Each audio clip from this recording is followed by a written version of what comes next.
mong taga-Cabanatuan, dapat malakas ang ating pong sinisigaw na may karapatan po tayo. Para po ipaliwanag ko po parang Team Malayang Cabanatuan, tawagin ko po ang kapartner, walang iba ang ating superhero, ang ating Vice Mayor, Nino Mercado.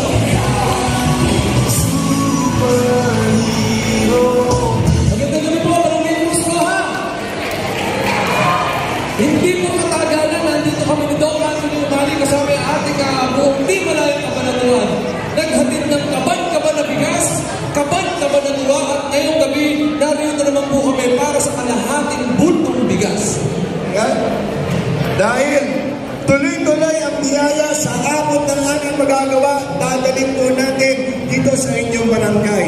Kung bakit po tinawag na Team Malayang Cabanatuan, ang sinasabi po doon nila, nakakulong ba ang lungsod ng Cabanatuan? Kailangan natin lumaya.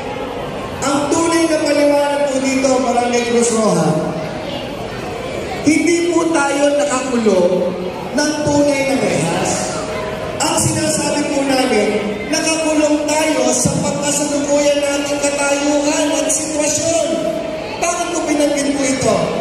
Kung alam niyo lamang po, Barangay Cruz Roja, alam niyo ba na ang pondo ng lungsod ng Cabanatuan ay umaabot po ng 3.2 billion pesos taon-taon. Kung taga-Cabanatuan, dapat malakas ang ating pong sinisigaw na may karapatan po tayo. Para po ipaliwanag ko po parang Team Malayang Cabanatuan, tawagin ko po ang kapartner, walang iba ang ating superhero, ang ating Vice Mayor, Nino Mercado.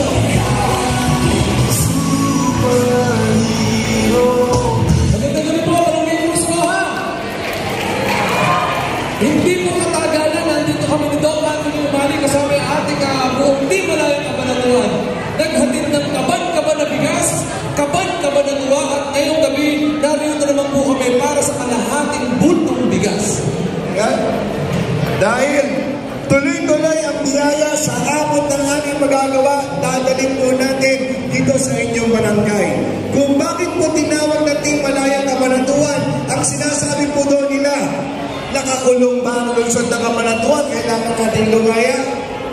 Ang tunay na paliwanag po dito, Barangay Cruz Roja, hindi po tayo nakakulong ng tunay na rehas. Ang sinasabi po namin, nakakulong tayo sa pagkasalukuyan nating katayuan at sitwasyon. Bakit ko binanggit po ito? Kung alam niyo lamang po, Barangay Cruz Roja, alam niyo ba na ang pondo